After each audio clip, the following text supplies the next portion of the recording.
ഏവർക്കും ഹൃദയം നിറഞ്ഞ നമസ്കാരം. ഇന്ന് നമ്മളെല്ലാവരും തന്നെ നമ്മുടെ രാജ്യത്തിന്റെ 79ാം സ്വാതന്ത്ര്യദിന ആഘോഷ നിറവിലാണ്. ഈ സ്വാതന്ത്ര്യദിനത്തന്ന് നമുക്ക് ഏവർക്കും തന്നെ ഇന്നും മനസ്സിൽ നോവാത്ത നൊമ്പരമായിട്ട് അങ്ങ് വേദനയായി നിൽക്കുന്നത് കഴിഞ്ഞ ദിവസം കാശ്മീരിൽ നടന്ന നമ്മുടെ പ്രിയപ്പെട്ട കുറെ സഹോദരന്മാരുടെ മരണവുമായി ബന്ധപ്പെട്ടുകൊണ്ടുള്ള ആ വേദനയാണ്. അങ്ങനെയുള്ള ആ ഒരു സംഭവം, നടക്കുന്ന വേദന ഇന്നും നമ്മുടെ മനസ്സിൽ നിന്നും മാറാതിരിക്കുകയാണ്.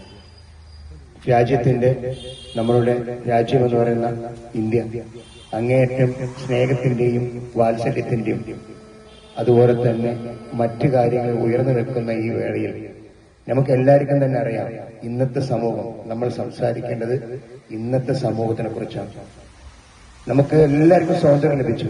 പക്ഷേ സ്വാതന്ത്ര്യം ലഭിച്ചിട്ടും നമ്മൾ ഇപ്പോ നിലനിന്നുകൊണ്ടിരിക്കുന്നത് സ്വതന്ത്രം ലഭിക്കാത്ത ലഹരി എന്ന് പറയുന്ന ആ ലഹരിയിൽ നമ്മുടെ യുവതലമുറയും കുറെ ആൾക്കാരും അടിമപ്പെട്ടു പോയിരിക്കുകയാണ്.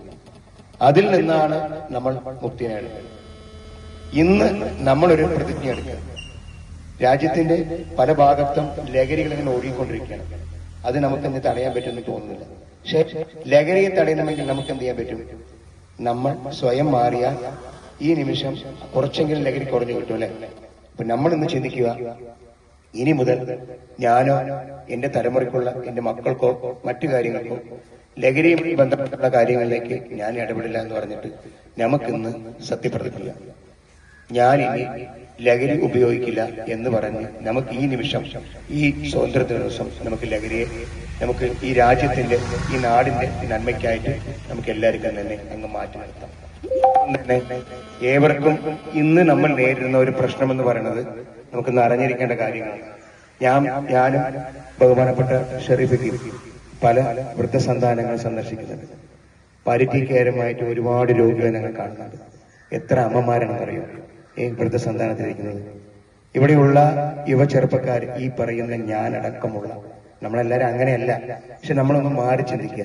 നമ്മുടെ വീട്ടിൽ വയസ്സായവരുണ്ടാവും, വയസ്സായ പ്രായമായ അമ്മയച്ഛനുണ്ടാവും. ഒരു നിമിഷമെങ്കിലും കാലത്തണച്ചു വന്ന് നിങ്ങൾ ചോദിച്ചിട്ടുണ്ടോ, അമ്മ നിങ്ങൾക്ക് ഇന്ന് എന്താണ് ആഗ്രഹം, എന്ത് കഴിച്ചു, നിങ്ങൾ എന്താണ് ചെയ്യുന്നത്? ഒരു നിമിഷം നിങ്ങൾ ചിന്തിച്ചു നോക്കി. അവർക്ക് ആ ദിവസം തന്നെ കഴിഞ്ഞു. കാരണം അത്രയും സന്തോഷമാണ്. പ്രായമുള്ള കാലത്ത് ഈ അമ്മയും അച്ഛനൊക്കെ നമുക്കൊക്കെ എന്തൊക്കെ കാണിച്ചിട്ടുണ്ടാവും? പല തെറ്റുകുറ്റങ്ങളൊക്കെ ഉണ്ടാവും. യുവരക്തത്തിൽ നമ്മൾ എന്തൊക്കെ കാണിച്ചിട്ടില്ലേ? ഇതൊക്കെ ഉണ്ടാവും. പക്ഷെ പ്രായം കഴിഞ്ഞു വരുമ്പോ അവരുടെ രക്തങ്ങൾ വെച്ചുമ്പോൾ നമ്മളെ ആശ്രയിക്കുമ്പോൾ നമ്മൾ അവർക്കൊരു താങ്ങും തണലായി നിൽക്കുക. ദേശീയവും വിദേശവും ഒക്കെ മാറ്റി നിർത്തുക. ഇന്ന് നമ്മൾ യുവമാണ്, നമ്മുടെ അമ്മയച്ഛൻ പ്രായമാണ്. പക്ഷെ നാളെ നമുക്ക് പ്രായമാകുമ്പോൾ നമ്മുടെ മക്കൾക്ക് ഇത് പറഞ്ഞു കൊടുക്കാം. ഞാനൊരു പൊങ്ങച്ചിത്തരവാടി പറയാം. എന്റെ അമ്മ മരിക്കുന്നത് 93ാമത്തെ വയസ്സാണ്. എന്റെ പേരക്കുട്ടികളുടെ അമ്മയുടെ യൂറോ ബാഗ്, മൂത്രസഞ്ചി ഞാൻ കൈകൊണ്ട് തൊട്ട് മാറ്റി വെക്കാൻ പറയുന്നത് എന്താണെന്നറിയോ? നാളെ എനിക്ക് ഈ അവസ്ഥ വരുമ്പോൾ അവരത് ചെയ്യാം. അത് നമ്മൾ പഠിപ്പിക്കണം. ഇന്ന് മുതൽ നിങ്ങൾ ചിന്തിക്കുക, നാളെ നിങ്ങളുടെ വീട്ടിൽ അമ്മയോ അച്ഛനോ വയസ്സായവരുണ്ടെങ്കിൽ ഒരു നിമിഷമെങ്കിലും അമ്മ അന്ന് എന്തെങ്കിലും കഴിച്ച്, എന്താണ് നിങ്ങളുടെ ആഗ്രഹം, അതാണ് നിങ്ങൾ ചോദിക്കേണ്ടത്. അങ്ങനെ ചോദിച്ചുകൊണ്ട് ഇന്ന് മുതൽ നിങ്ങൾ ചിന്തിക്കുക.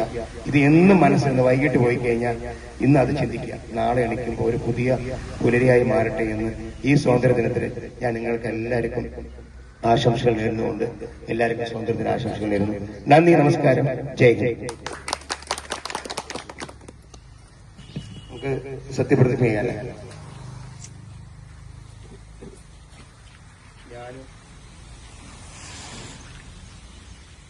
ഞാൻ